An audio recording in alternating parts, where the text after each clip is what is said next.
এরপর নবীজি সাল্লাল্লাহু আলাইহি সাল্লাম আরেকটা আমল করতেন। এই যেমন এই যে ছেলেটা বসা, হ্যাঁ, নবীজি ওনার একজন সাহাবা আছে নাম মুআজ, আবু দাউদ হাদিস নাম্বার 1522 নাম্বার হাদিস 1522। নবীজি ওনার সাহাবা মুআজ রাদিয়াল্লাহু তাআলা আনহুকে বলেন, ইয়া মুআজ ওয়াল্লাহি ইন্নী লা উহিব্বুক, মুআজ আল্লাহর কসম আমি তোমাকে ভালোবাসি। সাহাবা নবীকে বলে নাই, নবী সাহাবাকে বলতেছে, মুআজ আল্লাহর কসম আমি তোমাকে ভালোবাসি একবার। সুম্মা ক্বালা ইয়া মুআজ ওয়াল্লাহি ইন্নী লা উহিব্বুকা, আল্লাহ নবী আবার বললেন, মুআজ আল্লাহর কসম আমি তোমাকে ভালোবাসি। এরপর আল্লাহ নবী বললেন, মুআজ উসিকা, আমি তোমাকে একটা ওসিয়ত করি, ভালোবাসার দাবি নিয়ে আমি তোমাকে কিছু বলতে চাই। লা তাদআদনা ফি দুবুরি কুল্লি সালাত, 5 ওয়াক্ত ফরজ নামাজের পরে এই আমলটা কখনো তোমরা ছাড়বা না।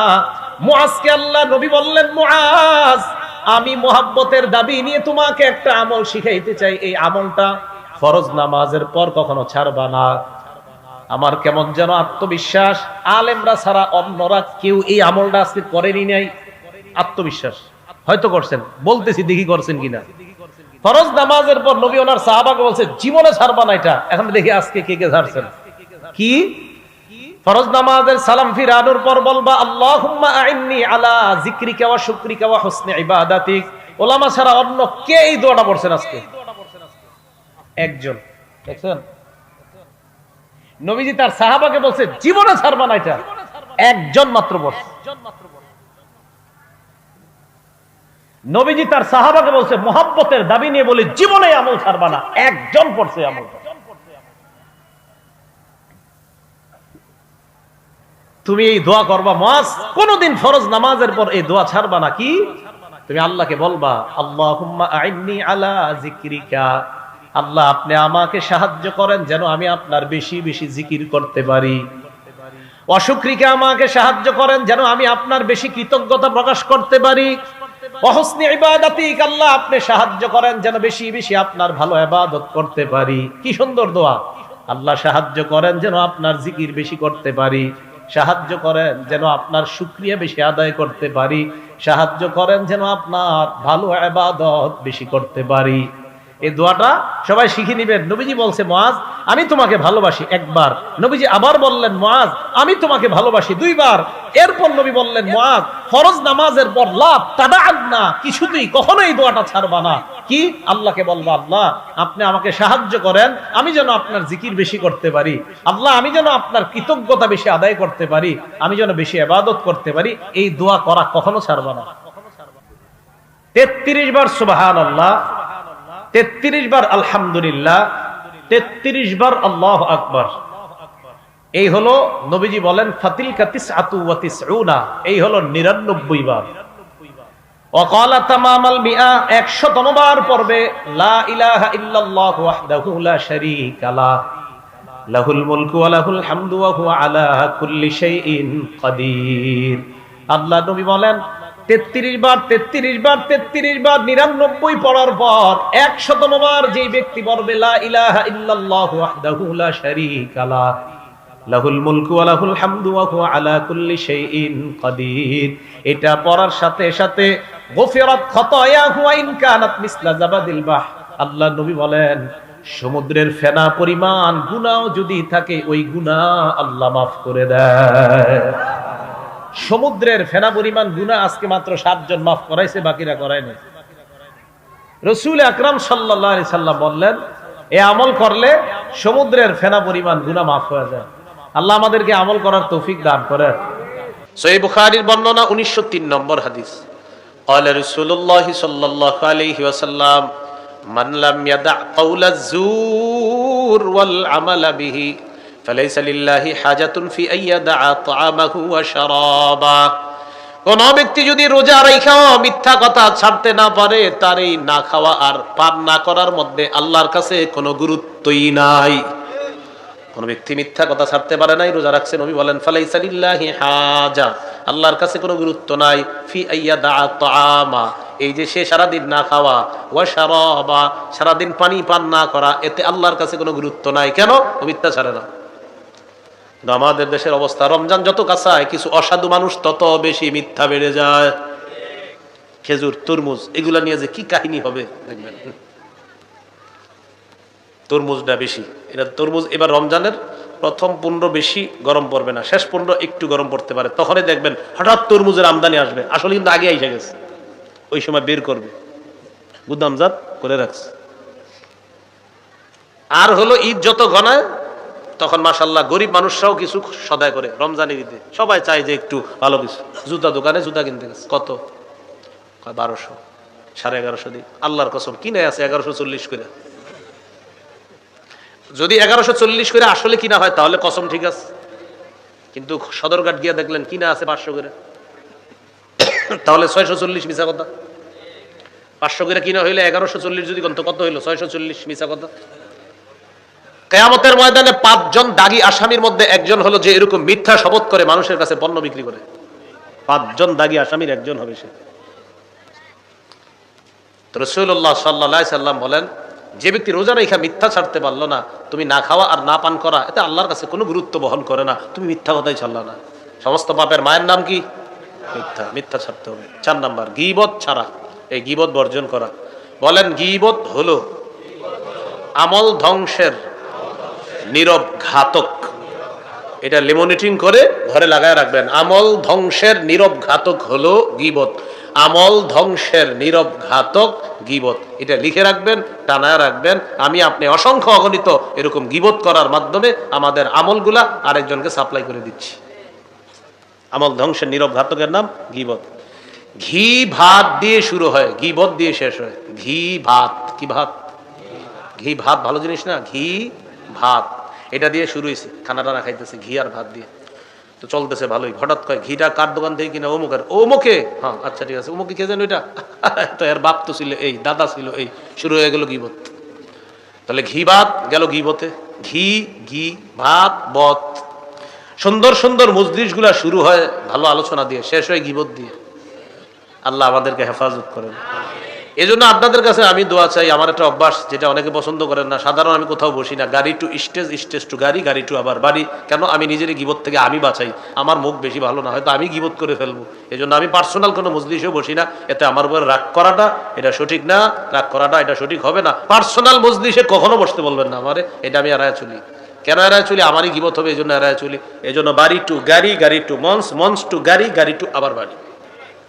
এছাড়া অন্য কোথাও পাবেন না। খানাটাও নিয়ে আসি যাতে কোথাও খাইতে না হয়। তো বলছিলাম 4 নাম্বার গীবত বর্জন করা। 1 নাম্বার ঝগড়া পরিহার করা, 2 নাম্বার অনর্থক কথা পরিহার করা, 3 নাম্বার মিথ্যা পরিহার করা, 4 নাম্বার গীবত পরিহার করা। এবার খুব মন দিয়ে শোনেন, বুঝা শুনা জবাব দেন। ঝগড়া হয় কি দিয়ে? অনর্থক কথা হয় কি দিয়ে? মিথ্যা হয় কি দিয়ে? গীবত হয় কি দিয়ে? তাহলে জিহ্বাটা আজকে থেকে নিয়ন্ত্রণ করতে হবে। বলেন এই রমজানে খানা পানি থেকে জিহ্বাকে হেফাজত করার পাশাপাশি ঝগড়া, অনর্থক কথা, মিথ্যা গীবত থেকে জিহ্বাকে হেফাজত করব। তিরমিজির 2616 নম্বর হাদিস, রাসূল সাল্লাল্লাহু আলাইহি ওয়াসাল্লাম বলেন, আল্লাকুব্বুন নাসা ফিন নারি আলা ওয়ুজুহিহিম আও আলা মানাখিরিহিম ইল্লা হাসাইদু আলসিনাতিহিম। বেশিরভাগ মানুষ মাথা নিচে, পাগুলা উপরের দিকে দিয়ে ধাক্কাইতে ধাক্কাইতে জাহান্নামে নিক্ষেপ করা হবে শুধুমাত্র জিহ্বার অপরাধের কারণে। তাহলে জিহ্বার অপরাধ থেকে বাঁচবো তো ইনশাআল্লাহ। রাসূলুল্লাহ সাল্লাল্লাহু আলাইহি সাল্লাম বলেন, রোজা ছিদ্র হয় 2টি অপরাধের মাধ্যমে, 1 মিথ্যা, 2 গীবত। মিথ্যা গীবত হয় জিহ্বার মাধ্যমে, আর জিহ্বা বেশিরভাগ মানুষকে জাহান্নামী বানায়। আল্লাহ আমাদেরকে হেফাজত করেন। 5 নাম্বার লৌকিকতা বর্জন করা। আমি রোজা, আমার সাহারি, আমার তারাবি, আমার ইফতার সব কার জন্য? লৌকিকতা করা যাবে না, মানুষকে দেখানো যাবে না। বুলুগুল মারাম 440 নম্বর হাদিস, রাসূলুল্লাহ সাল্লাল্লাহু আলাইহি সাল্লাম বলেন, ইন্না আখওয়াফা মা আখাফু আলাইকুম আশ-শিরকুল আসগর আর রিয়া। তোমাদের ব্যাপারে আমি সবচেয়ে বেশি ভয় করি যে বিষয়টা, সেটা হলো তোমরা ছোট শিরকে লিপ্ত হবা। আর এই ছোট শিরক হলো রিয়া, লোক দেখানো, ইবাদত করা। সহিহুত তারগিবের 30 নম্বর হাদিসে আসছে, রাসূল সাল্লাল্লাহু আলাইহি সাল্লাম বলেন, রিয়া বা লোক দেখানো ইবাদত এটা দাজ্জালের ফিতনার চেয়ে ভয়ঙ্কর ফিতনা। দাজ্জালের চেয়ে ভয়ঙ্কর ফিতনা লোক দেখানো ইবাদত করা। তাহলে আমাদের সিয়াম, সাহরি, তারাবি, ইফতারি কার জন্য হবে? 6 নাম্বার বর্জনীয়, অপচয় বর্জন করা। ইফতারি এতগুলা বানায়, বুঝছেন? মানে ইফতারি করার আগে কি মনে করে রোজাদার জানেন? সামনে শরবতগুলা, খানাগুলা, যে হ্যাঁ চিন্তা করে আমি সব খাবো। পরে শরবতটা খায় আর কিচ্ছু খাইতে পারে না।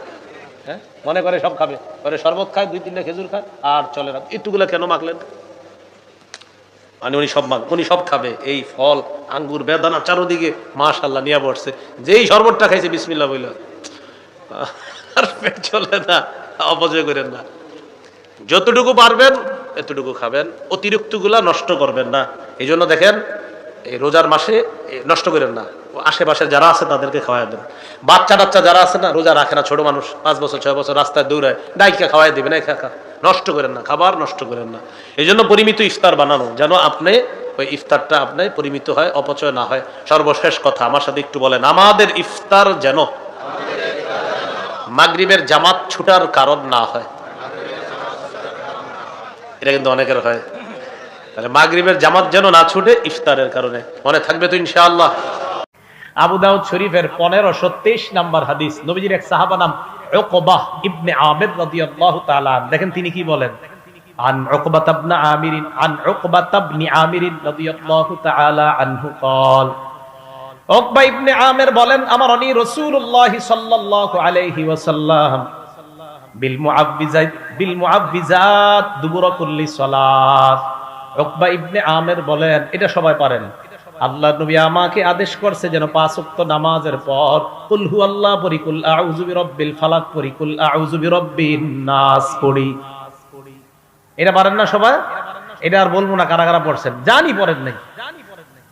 নবীজি বললেন 5 ওয়াক্ত নামাজের পর আমাকে আদেশ করছেন, কুল হুয়াল্লাহ আমি পড়ছি, আমি যা যা বলতেছি আমি সব পড়ছি আসার পরে, আলহামদুলিল্লাহ।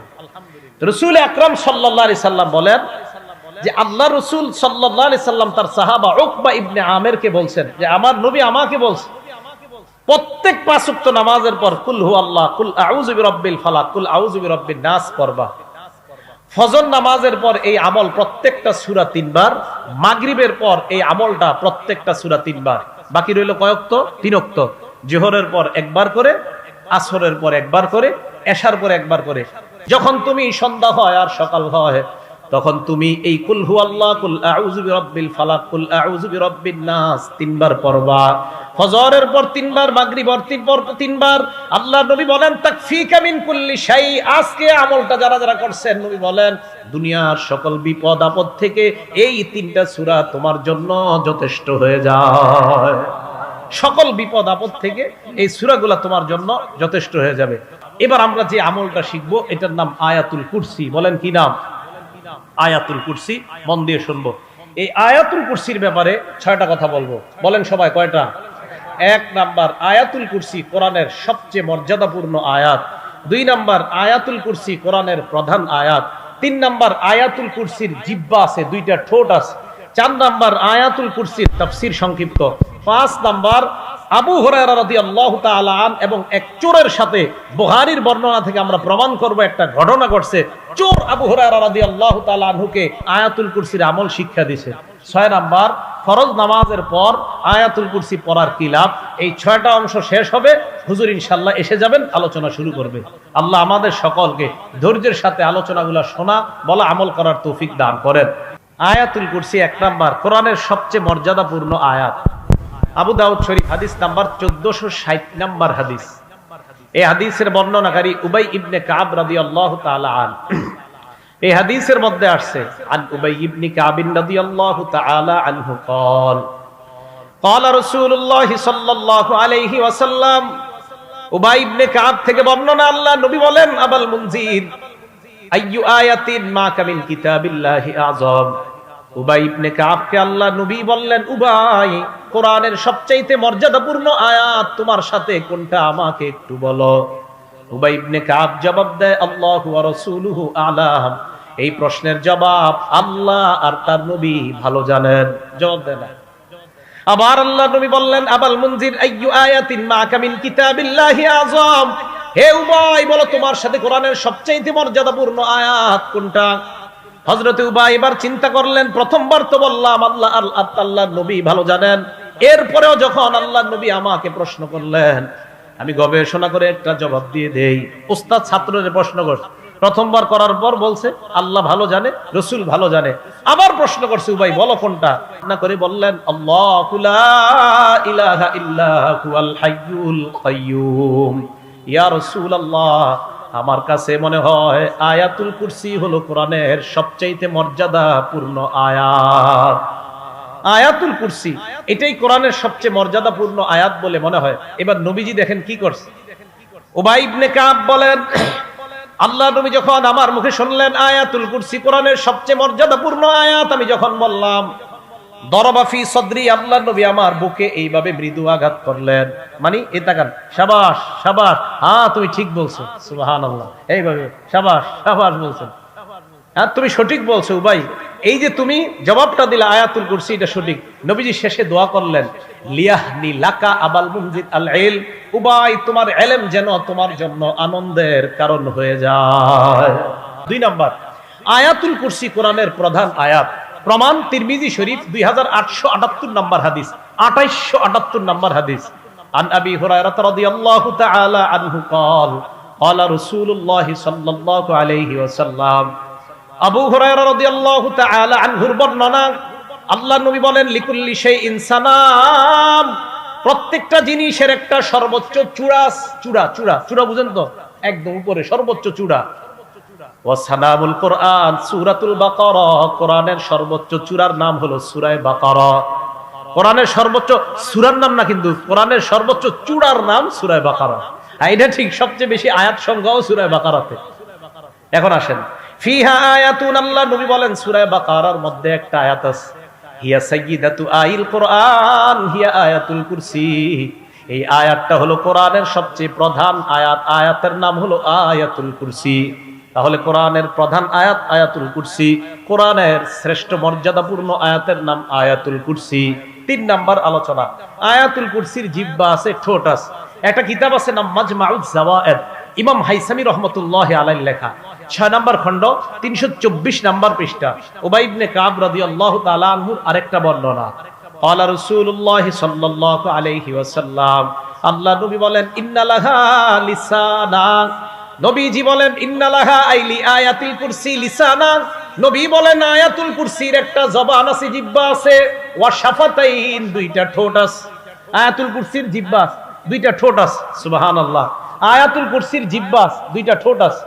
এবার আল্লাহ নবী বলেন, তুকদ্দিসুল মালিক আন সাকিল আরশ, আরশের কাছে আয়াতুল কুরসি সদা সর্বদা আল্লাহর পুত পবিত্রতা বর্ণনা করে। আয়াতুল কুরসির জিহ্বা আছে, 2টা ঠোঁট আছে, আরশের কাছে থাইকা সদা সর্বদা আল্লাহর পবিত্রতা বর্ণনা করে। ভাইও কিছু মনে করবেন না, আলেমরা ছাড়া অন্য কারা কারা আয়াতুল কুরসিটা পারেন? মাশাআল্লাহ, হাত নামান, সবাই শিখে নিয়েন, আল্লাহ তৌফিক দান করেন। 4 নাম্বার আয়াতুল কুরসির তাফসীর, সংক্ষিপ্ত তাফসীর শুনেন। আল্লাহু লা ইলাহা ইল্লা হুয়াল হাইয়ুল কাইয়্যুম, আল্লাহ লা ইলাহা ইল্লাহু, তিনি ছাড়া কোনো ইলাহ নাই। মন দিয়ে শুনেন, লা ইলাহা ইল্লাহু এটা হলো কালিমাতুত তাওহীদ, একত্ববাদের শব্দ, একত্ববাদের বাক্য, একত্ববাদের কালিমা। এই কালিমাতুত তাওহীদ এটা একত্ববাদের কালিমা, মানে তিনি ছাড়া কোনো ইলাহ নাই। তিনি কে? আল্লাহ। বলেন তো, আবার মন থেকে আওয়াজ দিয়ে বলবেন, তিনি ছাড়া কোনো ইলাহ নাই, তিনি কে? আল্লাহ। আচ্ছা, আল্লাহ ছাড়া কোনো ইলাহ থাকলে সমস্যা কি? আল্লাহ ছাড়া কোনো ইলাহ থাকলে সমস্যা কি? সমস্যা আছে। কোথায় আছে? এটা আল্লাহ কোরআনে বলছে। কি সমস্যা? সূরা আম্বিয়ার 22 নম্বর আয়াতে সমস্যার কথা আল্লাহ বলছে, লাউ কানা ফীহিমা আলিহাতুন ইল্লাল্লাহু লাফাসাদাতা। আল্লাহ বলেন, আসমান এবং জমিনের মধ্যে আমি ছাড়া যদি আর কোনো ইলাহ থাকতো, আসমান জমিন ধ্বংস হয়ে যাইত। তাহলে সমস্যা আছে না নাই? আল্লাহ বলেন, আমি ছাড়া কোনো ইলাহ থাকলে আসমান জমিন ধ্বংস হয়ে যাইত। ক্ষতির ধরনটা কেমন? সূরা মুমিনুনের 91 নম্বর আয়াতে আল্লাহ বলেন, ওয়ামা কানা মাহু মিন ইলাহ, আল্লাহর সাথে কোনো ইলাহ নাই। ইজান, যদি আল্লাহর সাথে কোনো ইলাহ থাকতো, লাযাহাবা কুল্লু ইলাহিম বিমা খালাকা আলা বা'দুহুম আলা বা'দ, আল্লাহর সাথে কোনো ইলাহ যদি থাকতো, প্রত্যেক ইলাহ তার সৃষ্টি নিয়ে পৃথক হয়ে যাইতো, এক স্রষ্টা আরেক স্রষ্টার উপর প্রাধান্য বিস্তার করত। আল্লাহ বলতেন, আমি আজকে বৃষ্টি দিব। জমিনের ইলাহ বলতো বৃষ্টির প্রয়োজন নাই, গাছের ইলাহ বলতো বাতাসের প্রয়োজন নাই, সমুদ্রের ইলাহ বলতো মাছ থাকার প্রয়োজন নাই। আল্লাহ বলে, গবেষণা চালাও, চালানোর পর বুঝতে পারবা আসমান জমিনের মধ্যে ইলাহ অন্য কেউ থাকলে সমস্যা হইতো, যেহেতু ইলাহ নাই অতএব ইলাহ 100 জন 14 জন হবে না, ইলাহ হবে একজন, তিনি কে? এটাই বুঝাইছে আল্লাহ। যদি থাকতো প্রত্যেক ইলাহ তার সৃষ্টি নিয়ে পৃথক হয়ে যেত, ওয়ালা আলা বাদুহুম আলা বাদ, এক ইলাহ আরেক ইলাহর উপর প্রাধান্য বিস্তার করত, তাহলে মন প্রাণ উজাড় করে দিল থেকে বলেন আমাদের ইলাহ একজন, তিনি কে? আল্লাহ। এই তিনি আমাদের ইলাহ। তাহলে আসেন, আল্লাহু লা ইলাহা ইল্লাহু, এতটুকু গেল। আল হাইয়ুল কাইয়ুম, হাইয়ুন মানে চিরঞ্জীব, লা বিদায়া ওয়ালা নিহায়া, যার শুরু নাই শেষ নাই, যিনি কখনো মৃত্যুবরণ করবে না, করার কল্পনাও করা যায় না। সূরা আর-রহমান 26-27 নম্বর আয়াতে আল্লাহ বলেন কুল্লু মান আলাইহা ফান, আসমান জমিন যা দেখো সব ধ্বংস হবে। ওয়ায়াবকা ওয়াজহু রাব্বিকা যুল জালালি ওয়াল ইকরাম, আপনার রব মহামহিম মহা অনুভবের অধিকারী রব, আল্লাহ ছাড়া সব ধ্বংস। বিশ্বাস আছে তো? আল্লাহ ছাড়া যা আছে সব ধ্বংস হয়ে যাবে। তিনি হাই, তিনি মৃত্যুবরণ করবে না, তিনি হাই, তিনি চিরঞ্জীব। এরপরে আল্লাহ বলেন আল কাইয়ুম, তিনি নিজে স্থিতিশীল, চিরস্থায়ী, তিনি ক্ষণস্থায়ী না। এখন প্রশ্ন, ক্ষণস্থায়ী কি? আসমান তো স্থিতিশীল, আসমান স্থিতিশীল না? এ দেখেন, আসমান তো স্থিতিশীল, দাঁড়িয়ে আছে, জমিনও দাঁড়িয়ে আছে, মানে আপন অবস্থা আছে। তো এই দুইটা স্থিতিশীল হলেও আল্লাহর হুকুম যতক্ষণ থাকবে ততক্ষণ এইগুলো এইভাবে থাকবে, হুকুম থাকবে না, ধ্বংস হয়ে যাবে। তাহলে হাইয়ুন কাইয়ুম। এবার আমার সাথে এই দুইটা শব্দ সবাই বলেন, হাই কাইয়ুম। এখন কি করবেন আপনারা যাদের মেয়ের বিয়ে হয় না, দীর্ঘদিন যাবত বিয়ের চেষ্টা করতেছেন, বিয়ে হচ্ছে না, আপনারা কি করবেন? আল্লাহরে বলবেন ইয়া হাইয়ু ইয়া কাইয়ুম, হে হাই হে কাইয়ুম, আমার মেয়ের বিয়ে হচ্ছে না 3 বছর, আল্লাহ আপনি বিয়ের ব্যবস্থা করায় দেন। এই হাই আর কাইয়ুম বলে আল্লাহর কাছে এটা বলবেন। কেন বলবেন? দুইটা হাদিস শুনেন, তারপর বুঝবেন। প্রথম হাদিসটা আসছে মুসনাদে আহমদ কিতাবের একটা ভার্সন আছে, নাম তাখরিজুল মুসনাদ, হাদিস নাম্বার 27611 নম্বর হাদিস। এই হাদিসের বর্ণনাকারী আসমা বিনতে ইয়াজিদ রাদিয়াল্লাহু তাআলা আনহা, তিনি বলেন সামিআতু রাসূলুল্লাহি সাল্লাল্লাহু আলাইহি ওয়াসাল্লাম ইয়াকুল ফি হাযিহিল আয়াতাইন ফি সূরাতিল বাকারা ওয়া সূরাতি আলি ইমরান, নবীজিকে আমি বলতে শুনলাম সূরা বাকারার 255 নম্বর আয়াত, আল্লাহু লা ইলাহা ইল্লা হুয়াল হাইয়ুল কাইয়ুম, এই আয়াতের ব্যাপারে শুনলাম। সূরা আলি ইমরানের 2 নম্বর আয়াতের ব্যাপারে শুনলাম। নবীজি কি বলে দেখেন, ইন্না ফীহিমা ইসমাল্লাহিল আযম, নবীজি বলেন এই 2 সূরার মধ্যে ইসমে আযম আছে। ইসমে আযম, আল ইসমুল আযম, এই 2 আয়াতের মধ্যে ইসমে আযম আছে। নবীজি বললেন আল্লাহর মহান 2টা নাম আছে এই 2 আয়াতের মধ্যে। সেই 2টা নাম হলো 1 নাম্বার হাইয়ুন, 2 নাম্বার কাইয়ুম। তাহলে বলেন তো আল্লাহর মহান নাম 2টা, সবাই বলেন কি কি? আবার আল্লাহর মহান নাম 2টা কি কি? এই হাইয়ুন কাইয়ুম দিয়ে দোয়া করলে যে দোয়া কবুল হয়, এই কথা কই আছে? তাখরিজুজ জাদিল মাআদ একটা কিতাব আছে, এই কিতাবের 4 নাম্বার খন্ড 188 নাম্বার পৃষ্ঠা। নবীজির সাহাবা আবু উমামা রাদিয়াল্লাহু তাআলা আনহু বলেন ইসমুল আযম আল্লাযী ইযা দুইয়া বিহি আজাবা, আল্লাহর মহান 2টা নাম হাইয়ুন কাইয়ুম নিয়ে বান্দা যখন দোয়া করবে সাথে সাথে দোয়া কবুল হয়ে যায়। তাহলে ভাই কোন 2টা নাম নিয়ে আমরা দোয়া করব? হাইয়ুন কাইয়ুম, ইনশাআল্লাহ আল্লাহ দোয়া কবুল করবেন। এবার পরের আয়াত, আমরা দ্বিতীয় অংশে যাই। লা তাখুযুহু সিনাতু ওয়ালা নাওম, তন্দ্রা ঝিমুনি ভাব আল্লাহকে স্পর্শ করে না। ওয়ালা নাওম, নিদ্রা ঘুম আল্লাহকে স্পর্শ করে না। তন্দ্রাও আসে না, ঝিমুনি ঘুমের আগে যেটা ভূমিকা যেটা, এটাও আল্লাহকে স্পর্শ করে না। একদম চূড়ান্ত ঘুমিয়ে যাওয়া, এটাও আল্লাহকে স্পর্শ করে না। মানুষ একটু ভাবেন আমার রব কত বড় মহান, সামান্য মুহূর্তের জন্য তাকে ঝিমুনি স্পর্শ করে না। তো এই রবকে রব মানবো না তো কাকে মানবো? সামান্য সময় তার কোনো তন্দ্রা আসে না, নিদ্রা আসে না। রব তো তিনিই হয়, ইলাহ তো তিনিই হয়। লা তাখুযুহু সিনা, তাকে তন্দ্রা স্পর্শ করে না, ওয়ালা নাওম, নিদ্রা স্পর্শ করে না। ভাই কথাগুলো সবার বুঝে আসছে? লাহু মা ফিস সামাওয়াতি ওয়া মা ফিল আরদ, আসমান জমিনের সব কার? সবাই বলেন সব কার? ঈমানদাররা কার? বেঈমানরাও কার? যারা আল্লাহ মানে তারা কার? যারা আল্লাহ মানে না তারাও কার? হ্যাঁ, আল্লাহ বলেন দুনিয়ার মধ্যে মানো না, কিয়ামতের ময়দানে সেদিন ঠিকই স্বীকার করবা আমি আল্লাহ আছি, লাভ হবে না। দলিল সূরা মারইয়ামের 93 নম্বর আয়াতে আল্লাহ বলেন ইন কুল্লু মান ফিস সামাওয়াতি ওয়াল আরদ ইল্লা আতির রহমানি আবদা, আসমান জমিনের যা আছে সবাই কিয়ামতের ময়দানে বান্দা হয়ে নত হয়ে আমি আল্লাহর সামনে উপস্থিত হবে। সুবহানাল্লাহ। এটা জানাই দেন অবিশ্বাসীদেরকে, ভাই তোমরাও আল্লাহর সামনে নত হবা কিয়ামতের মাঠে। তাহলে আসমান জমিনের সব আল্লাহর। আর আল্লাহ বলেন দুনিয়াতে মানো আর না মানো, কিয়ামতের মাঠে কিন্তু সবাই মানবা। তবে সেদিন ইমানদাররাই লাভবান, আর বেঈমান যারা তোমরা লাভবান না, সেদিন আমাকে মানলে লাভ নাই, ঠিকানা জাহান্নাম। লাহু মা ফিস সামাওয়াতি ওয়া মা ফিল আরদ মান যাল্লাযী ইয়াশফাউ ইনদাহু ইল্লা বিইজনিহি। কে আছে এমন যে আল্লাহর কাছে সুপারিশ করতে পারে আল্লাহর অনুমতি ছাড়া? আল্লাহর অনুমতি ছাড়া সুপারিশ করার ক্ষমতা নবীদেরও নাই। কি বললাম? আল্লাহর অনুমতি ছাড়া সুপারিশ করার ক্ষমতা আমি আপনি তো দূরের কথা, নবীরাও করতে পারবে না। অনুমতি আল্লাহর লাগবে, এরপরে সুপারিশ করবে। প্রমাণ সূরা আন-নাজম 27 নম্বর পারা 6 নম্বর পৃষ্ঠা শুরু আয়াতটা দেখবেন। ওয়া কাম মিম মালাকিন ফিস সামাওয়াতি লা তুগনি শাফাআতুহুম শাইআ। সূরা নাজম 26 নম্বর আয়াত। এই আয়াতে আল্লাহ বলেন ওয়া কাম মিম মালাকিন ফিস সামাওয়াত, আসমানে যত ফেরেশতা আছে, লা তুগনি শাফাআতুহুম শাইআ, তাদের সুপারিশ কোনো কাজে আসবে না। আসমানের ফেরেশতারা তোমার জন্য সুপারিশ করলে কাজে আসবে না। তো আল্লাহ কখন কাজে আসবে? আল্লাহ বলেন ইল্লা মিন বাদি আইয়াযানাল্লাহু লিমাইয়াশা ওয়া ইয়ারদা। আল্লাহ যার জন্য চায়, যার প্রতি আল্লাহ সন্তুষ্ট, তার ব্যাপারে যদি আল্লাহ কোনো ফেরেশতা কোনো নবীকে বলে সুপারিশ করো, তখন ওই সুপারিশ কার্যকরী বলে গণ্য হবে। আল্লাহর হুকুম ছাড়া সুপারিশও কার্যকর হবে না। ইয়ালামু মা বাইনা আইদিহিম, আমার আপনার আগে পরের সব জানে কে? এখন বৃষ্টি আসবে কিনা কে জানে? একটু পরে বৃষ্টি থামবে কিনা কে জানে? আল্লাহ একটু পরে বৃষ্টি কতটুকু দিবে কে জানেন? আগামীকাল আমি আপনি পৃথিবীতে থাকবো কিনা কে জানে?